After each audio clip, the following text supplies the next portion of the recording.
Hello everyone and welcome to jobs Adda daily current affair video session. I know ये बहुत बड़ा gap हो चुका है हमारी करंट अफेयर सीरीज़ के बीच में, but actually I am working on your previous year current affair. जो हमारे लास्ट ईयर के करंट अफेयर रहेंगे तो मैं उनको मंथली बेसिस पे अब उनको कलेक्टिवली लेकर आ रही हूँ, जो मैं फिर बाद में आपको मंथली के टॉप बेस्ट जो 100-200 MCQs होंगे वो मैं यहाँ पर आपके साथ डिस्कस करूँगी। एंड मैं आपको लास्ट 6 मंथ्स के जितने भी होंगे मंथली करंट अफेयर्स यहाँ पर लाऊंगी। एंड वो वीडियोस थोड़ी सी लंबी होंगी क्योंकि उसमें हमें अराउंड 100 क्वेश्चंस जो हैं वो डिस्कस करने हैं, प्लस उनकी जो PDFs होंगी वो हमारे टेलीग्राम पेज पर आपको शेयर कर दी जाएंगी। सो वो स्टूडेंट्स जो हमारे यहाँ चैनल पे न्यू हैं, kindly subscribe to our channel and please join the Telegram page by name study with Ashiq Lone. We are sharing our PDFs there in that channel.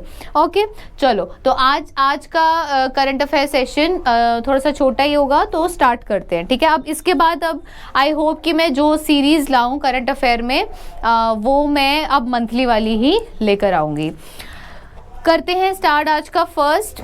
तो today's first question is Which state has become the first state to commission solar power project under PM Kusum scheme?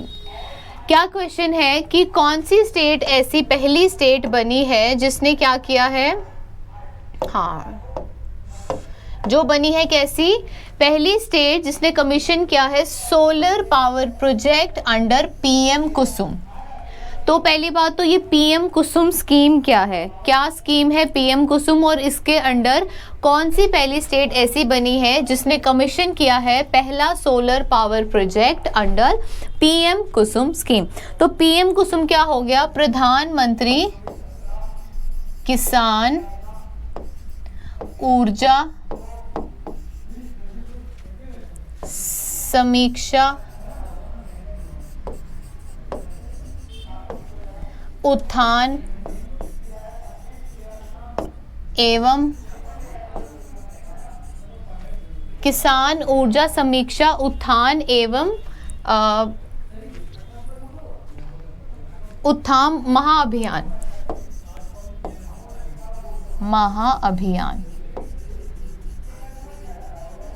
ठीक है। किसान ऊर्जा समीक्षा उत्थान एवं महाअभियान, ये क्या है स्कीम PM कुसुम। ये जो स्कीम है इस स्कीम के अंडर कौन सी ऐसी पहली स्टेट है जिसने अपना क्या कमीशन किया है, सोलर पावर प्रोजेक्ट कमीशन किया है। अब सबसे पहली बात, सोलर पावर प्रोजेक्ट आपको पता है सोलर पावर प्रोजेक्ट वो होगा जिसमें हम सोलर एनर्जी से अपनी जो भी है पावर जनरेट करेंगे। अब ये कौन सी स्टेट में फर्स्ट ऐसा कमीशन हो, ये जो पावर प्रोजेक्ट है ये बना है, ऑप्शंस आर महाराष्ट्र, केरला, राजस्थान और गुजरात। सो the right answer is Rajasthan, ठीक है। राजस्थान स्टेट बनी है पहली स्टेट जिसने PM कुसुम के अंडर पहला सोलर पावर प्रोजेक्ट जो है वो कमीशन किया है। अब एक्चुअली में इस स्कीम में है क्या, अब राजस्थान आपको पता है जैसे कि डेजर्ट एरिया है, तो मतलब यहाँ पर ज़्यादा फर्टाइल लैंड्स नहीं हैं, बैरन लैंड्स हैं। तो जब वो वाले फार्मर्स जिनकी लैंड्स जो बैरन है वो फिर किसी काम की नहीं है तो उनको नुकसान होता है, ना वो वहाँ पर खेती की जा सकती है और ना ही वो उससे कुछ कमा सकते हैं। तो गवर्नमेंट ने ये जो स्कीम लॉन्च की है इसमें उन्होंने क्या बोला है कि आप जो सेमी बैरन लैंड्स हैं राजस्थान के जो विलेजेस में जो सेमी बैरन लैंड्स हैं वहां पर फार्मर्स उसको कैसे कन्वर्ट कर दें, एक पावर सोलर पावर प्रोजेक्ट में कन्वर्ट कर दें। अब सेमी बैरन लैंड में जब एक पावर प्रोजेक्ट लगेगा तो उससे क्या होगा, इनकम इंक्रीज होगी, किसकी, फार्मर की भी, और काम भी हो जाएगा। तो सोलर पावर प्लांट जो है वो कहाँ पर उन्होंने बोला कि लगाने के लिए सेमी बैरन लैंड, ठीक है। अब सेमी बैरन लैंड में जब एक सोलर पावर प्लांट लग जाएगा तो वो किसकी हेल्प कर सकता है, सोलर पावर इरिगेशन में हेल्प कर सकता है और इरिगेशन के जो आसपास के एरिया वहां पर और वाटर कैनाल्स में वो जो है वो यूज हो सकता है। तो PM कुसुम स्कीम के अंडर जो राजस्थान स्टेट है ये बनी है पहली स्टेट जिसने PM कुसुम स्कीम के अंडर ये सोलर पावर प्रोजेक्ट जो है वो लॉन्च किया है। अब ये जो प्रोजेक्ट है राजस्थान में कहाँ हुआ है? राजस्थान में हुआ है विलेज ऑफ जयपुर, ठीक है, जयपुर के एक विलेज में ये राजस्थान में ये जो पावर प्रोजेक्ट है ये लॉन्च हुआ है, राइट। अब कुछ बातें राजस्थान की, तो सीएम जो है, राजस्थान के सीएम कौन है? मिस्टर अशोक गहलोत, ठीक है, कौन है? अशोक गहलोत। तो अशोक गहलोत कौन है? CM of Rajasthan. तो राजस्थान पहली स्टेट बनी है जिसने क्या किया है? पीएम कुसुम स्कीम के अंडर सोलर पावर प्रोजेक्ट जो है उसको कमीशन किया है। Now moving on to next question, Who received Kalinga Ratna Samman 2021? Now this is also an important question. कैसे? Who received Kalinga Ratna Samman 2021? उससे पहले सबसे पहली बात, कलिंग है कहाँ? कलिंग है उड़ीसा में, ठीक है, कलिंग कहाँ है? उड़ीसा में। और आपको पता है कलिंग की लड़ाई हुई थी जो अशोक ने की थी, जिसके बाद वो क्या हो गया था? कन्वर्ट हो गया था किसमें? बुद्धिज्म में, ठीक है। तो कलिंग रत्न सम्मान, और कलिंग कहाँ है? उड़ीसा, तो ऑब्वियसली ये एक स्टेट अवार्ड है उड़ीसा का। तो कलिंग रत्न सम्मान 2021 में किसको दिया गया, ठीक है, किसने रिसीव किया गया? तो पहले जो कलिंग रत्न सम्मान है इसके बारे में देख लेते हैं। एक्चुअली में ये है क्या? जो कलिंग रत्न सम्मान है ये दिया जाता है उड़ीसा के पर्सन, कोई भी उड़ीसा के ऐसे इंसान को जिसने उड़ीसा को नेशनल या इंटरनेशनल लेवल पर रिप्रेजेंट किया होता है, ठीक है, मतलब जिसने उड़ीसा का नाम उजागर किया या नाम बनाया, कहाँ पर? या तो नेशनल लेवल पे या इंटरनेशनल लेवल पे, किसी भी फील्ड में, लिटरेचर हो सकता है, साइंस हो सकता है, आर्ट्स हो सकता है, रिसर्च हो सकता है, किसी भी फील्ड में, ठीक है। तो कौन से ऐसे इनमें से हैं जिनको क्या मिला है? Kalinga Ratna Samman 2021। So the right answer is Biswabhusan Harichandan. Biswabhusan Harichandan जो है इनको क्या मिला है? कलिंग रत्न सम्मान 2021। इस साल ये अवार्ड किनको दिया गया है? इनको दिया गया है। अब ये है कौन? He is the governor of Andhra Pradesh, ठीक है, ये कौन है? गवर्नर है आंध्र प्रदेश के, मगर बेसिकली ये बिलोंग कहाँ से करते हैं? उड़ीसा से, और इसीलिए इनको क्या दिया गया है दिस ईयर? कलिंग रत्न सम्मान। और इनको क्यों दिया गया? For their literature. इन्होंने बहुत सारी बुक्स लिखी है रिसेंटली जो बेस्ट बुक्स में भी काउंट हुई हैं, इसीलिए इनको अवार्ड दिया गया है। कौन सा? कलिंग रत्न सम्मान 2021। तो कौन है बिश्वभूषण हरिचंदन? एक्चुअल में बेसिकली बिलोंग कहाँ से करते हैं? उड़ीसा से, और right now he is the governor of Andhra Pradesh. Next question, which bank has bought the Reliance Center of R-Infra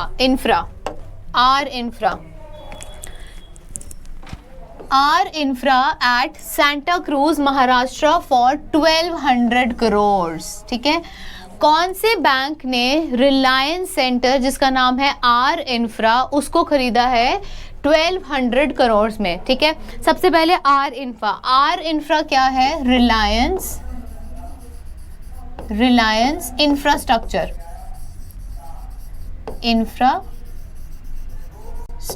ठीक है। ये जो रिलायंस इंफ्रास्ट्रक्चर है ये किसकी होल्डिंग है? ये अनिल अंबानी, ठीक है, मुकेश अंबानी नहीं, कौन?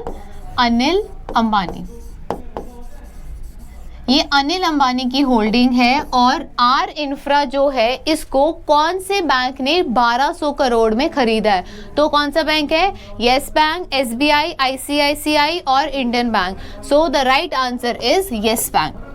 येस बैंक ने अनिल अंबानी का जो होल्डिंग है जिसको बोलते हैं रिलायंस इंफ्रास्ट्रक्चर, उसको कितने में खरीदा है? 1200 करोड़। अब क्यों खरीदा है? क्यों? Because Anil Ambani is right now in डेब्ट, ठीक है। ये कर्जे में है, बहुत ज़्यादा लोन के अंडर है, इसीलिए बैंक ने वो डेब्ट जब वो क्लियर नहीं कर पाए तो उन्होंने उनकी होल्डिंग्स को ही खरीद लिया। कितने में? 1200 करोड़ में। ठीक है, तो आर इंफ्रा सबसे पहले तो किसकी होल्डिंग है? अनिल अंबानी की, मुकेश अंबानी की नहीं, अनिल अंबानी की। और अनिल अंबानी की जो होल्डिंग है आर इंफ्रा, उसको येस बैंक ने खरीदा है। कितने का? 1200 करोड़ का, because Anil Ambani is in डेब्ट। ठीक है, डेब्ट मतलब कर्जा, लोन, यही बोल सकते हो आप। तो कौन से बैंक ने खरीदा है? येस बैंक ने खरीदा है।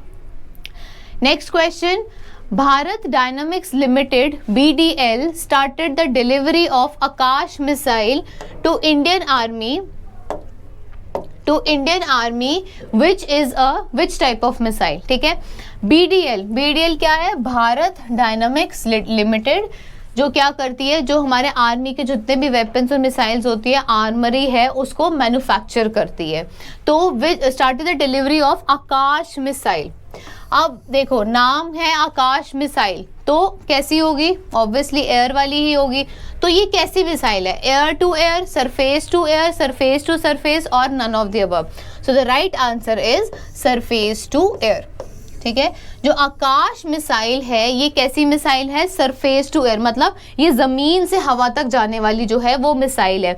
अब ये इंडियन आर्मी के साथ साथ कौन यूज करेगा? Indian air force.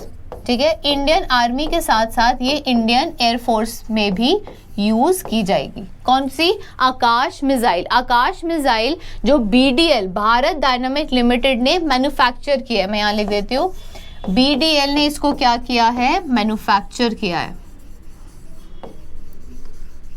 और इसकी जो डिजाइनिंग है, डिजाइनिंग और डेवलपिंग वो किसने की है? DRDO ने। Designing and development. ठीक है, वो किसने की है? DRDO ने की है। BDL ने इसकी मैन्युफैक्चरिंग की है और DRDO ने इसकी डिजाइनिंग और डेवलपमेंट की है। और ये कैसी मिसाइल है? सरफेस टू एयर मिसाइल है, जो इंडियन आर्मी के पास भी हो रहेगी और इंडियन एयरफोर्स के पास भी रहेगी। अब एक्चुअली में अब आप देख रहे हो कि DRDO ने डिजाइनिंग डेवलपमेंट की है और BDL ने मैन्युफैक्चर की है। तो जो आकाश मिसाइल है, इट इज 96% इंडिजिनस। ठीक है, मतलब जो आकाश मिसाइल है ये 96% क्या है? Indigenous to India. मतलब 96% इस मिसाइल में जितने भी पार्ट्स यूज किए गए हैं वो कौन से पार्ट है?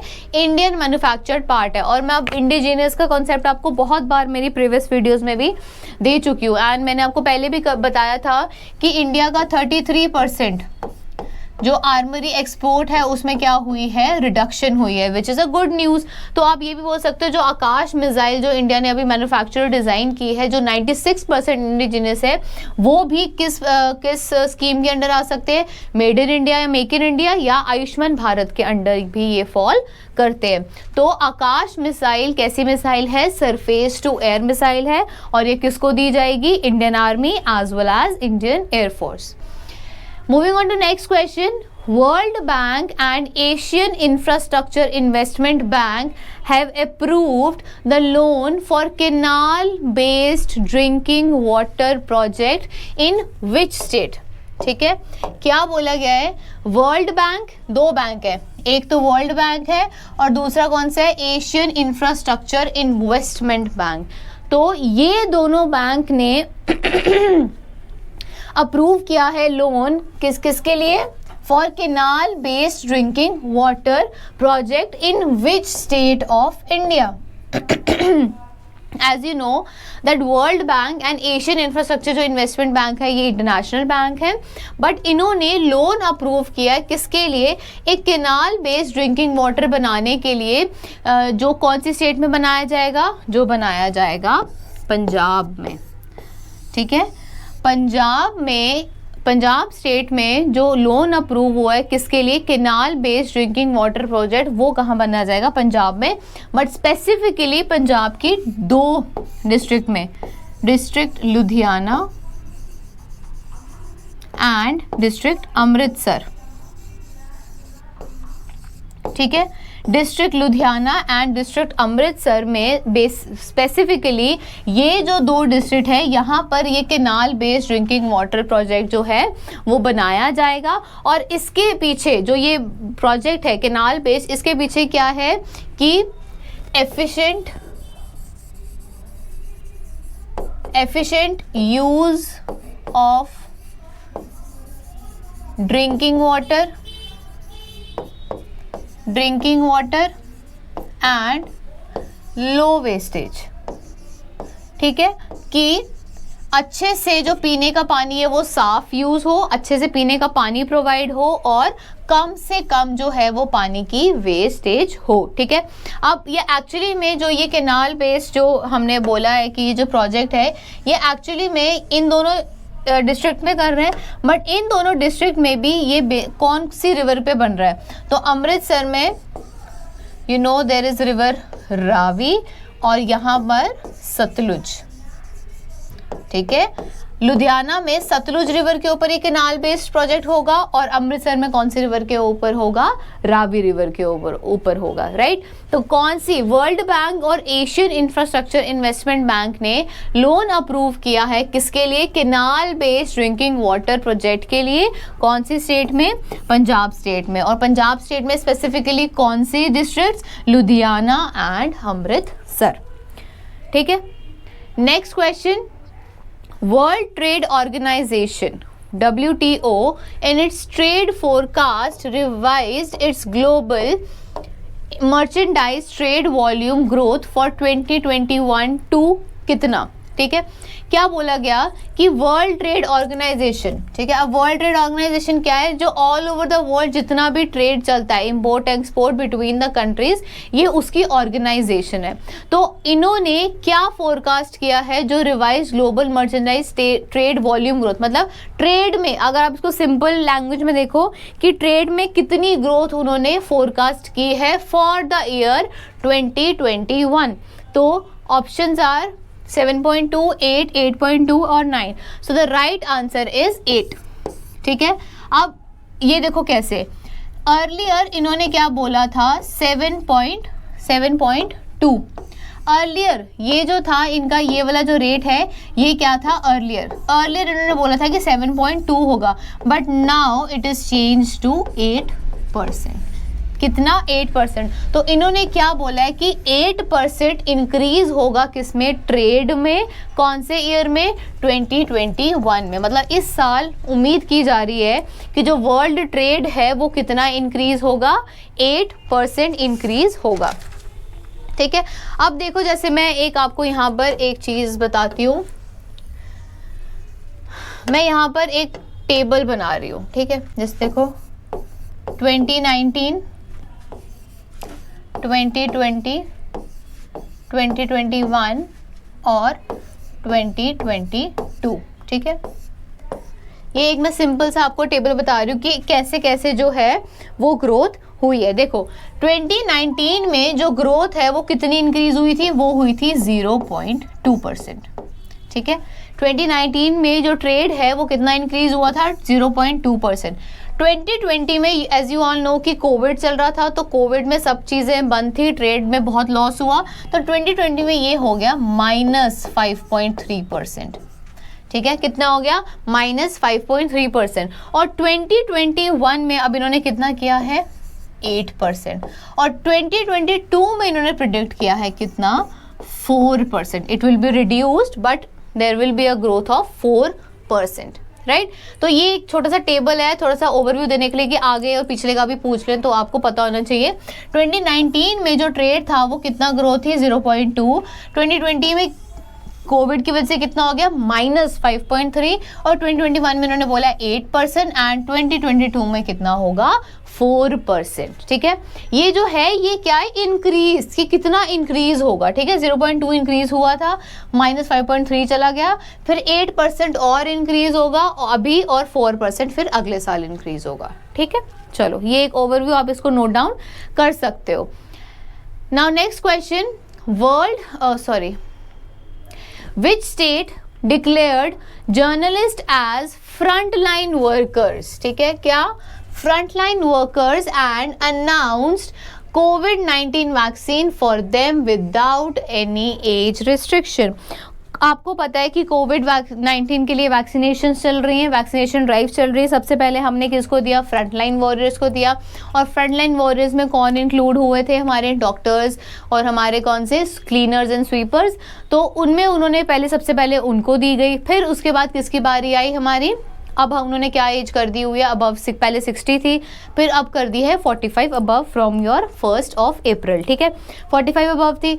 तो अब ये जो कौन सी स्टेट है जिसने बोला है कि जो जर्नलिस्ट्स हैं, ठीक है, जर्नलिस्ट हैं, उनको भी फ्रंट लाइन वर्कर्स अनाउंस करके तो कोविड-19 की वैक्सीनेशंस उनको भी देनी चाहिए विदाउट एनी एज रिस्ट्रिक्शन। मतलब चाहे वो उस एज में फॉल करें या ना करें, उनको भी जो है वैक्सीनेशन लगानी चाहिए एज कैसे? Front line workers. अब आपको पता है जब कोविड के टाइम पे हम लोग जब घर पे बैठे थे, लॉकडाउन था, तो न्यूज़ तो सुन ही रहे थे आगे पीछे से। तो न्यूज़ जो सुन रहे थे तो वो कैसे सुन रहे थे? जब पूरा लॉकडाउन था तो मतलब जर्नलिस्ट तो बाहर ही थे ना। तो उन्होंने बोला जर्नलिस्ट को भी फ्रंटलाइन वर्कर्स बोला जाए और उनको भी वैक्सीनेशन दी जाए। तो कौन सी स्टेट थी ये स्टेट है उत्तराखंड। उत्तराखंड ने अनाउंस किया है कि जर्नलिस्ट को फ्रंटलाइन वॉरियर्स नाम देकर वैक्सीनेशन लगाई जाए विदाउट एनी एज रिस्ट्रिक्शन, किसी भी एज रिस्ट्रिक्शन के बिना। ठीक है, उत्तराखंड के जो सीएम हैं उन्होंने क्या बोला है कि फ्रंटलाइन वर्कर्स को भी जर्नलिस्ट को भी फ्रंटलाइन वर्कर्स अनाउंस करके कोविड-19 वैक्सीन जो है वो लगानी चाहिए। Next question, India's biggest floating solar power plant with capacity of 100 megawatt. 100 megawatt will be set up in which state? ठीक है, इंडिया का सबसे biggest floating solar power plant, मतलब फ्लोटिंग, ठीक है, फ्लोटिंग मतलब तैरना, तो फ्लोटिंग सोलर पावर प्लांट जो है जिसकी कैपेसिटी कितनी होगी? 100 मेगावाट, वो कौन सी स्टेट में लॉन्च होगा? तो ये कौन सी स्टेट में लॉन्च होगा? ऑप्शंस आर गुजरात, हरियाणा, कर्नाटका और तेलंगाना। सो the right answer is Telangana. ठीक है, तेलंगाना स्टेट में पहला इंडिया का बिगेस्ट क्या बनेगा? फ्लोटिंग सोलर पावर प्लांट, जिसकी क्या कैपेसिटी होगी? 100 मेगावाट्स। अब इसमें क्या होगा? ये जो बन रहा है ये कहाँ बन रहा है? कौन सी जगह पर बन रहा है? रामागुंडम जो एक विलेज है, कहाँ पर जगह है? कहाँ पर? तेलंगाना में। ठीक है, रामागुंडम तेलंगाना में क्या बन रहा है? Biggest floating solar power plant बन रहा है, जो क्या होगा? जिसकी कैपेसिटी क्या होगी? 100 मेगावाट्स। अब ये जो प्रोजेक्ट है ये किसके अंडर बन रहा है या किसने कमीशन किया है? ये कमीशन किया है किसने? एनटीपीसी ने। ठीक है, किसने किया है? एनटीपीसी ने ये जो प्रोजेक्ट है इसको कमीशन किया है, जिसका नाम क्या है? National thermal power corporation. National thermal power corporation. ठीक है, एनटीपीसी ने ये जो प्रोजेक्ट है उसको कमीशन किया है। तो कौन सी जगह पर हो रहा है ये? तेलंगाना में, रामागुंडम में। और तेलंगाना के जो सीएम है वो कौन है? चंद्रशेखर राव। सीएम चंद्रशेखर राव। ठीक है, कौन? Chandrashekhar Rao.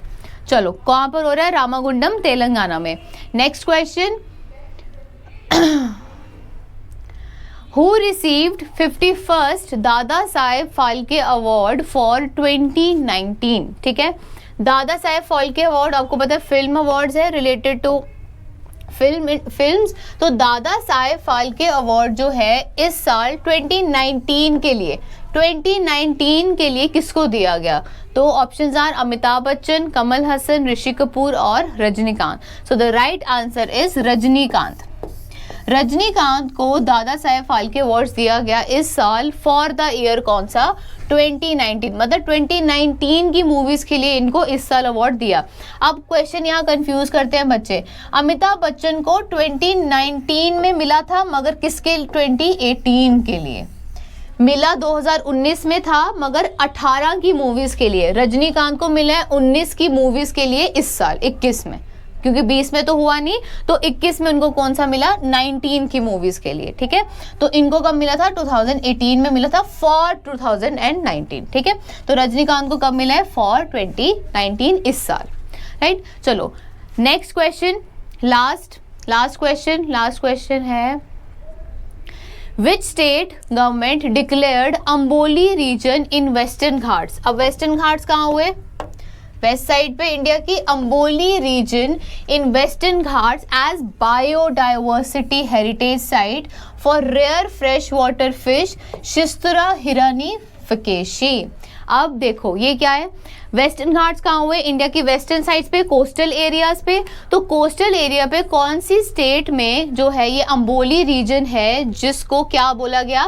Biodiversity heritage site बना दिया गया। किसके लिए? एक रेयर फ्रेश वाटर फिश के लिए, जिसका नाम क्या था? शिस्तुरा हिरानी फकेशी। ये एक फिश का नाम है जो कैसी फिश है? रेयर फिश है, मगर कौन सी है? जो फ्रेश वाटर में ही अकर करती है। तो अम्बोली रीजन कौन सी स्टेट में है? अम्बोली रीजन है महाराष्ट्र में, ठीक है। महाराष्ट्र में अम्बोली रीजन पे जो वेस्टर्न घाट्स है, वहां पर एक हेरिटेज साइट नई लॉन्च की गई है। किसके लिए? For rare fresh water fish, जिसका नाम क्या है? शिस्तुरा हिरानी फकेशी।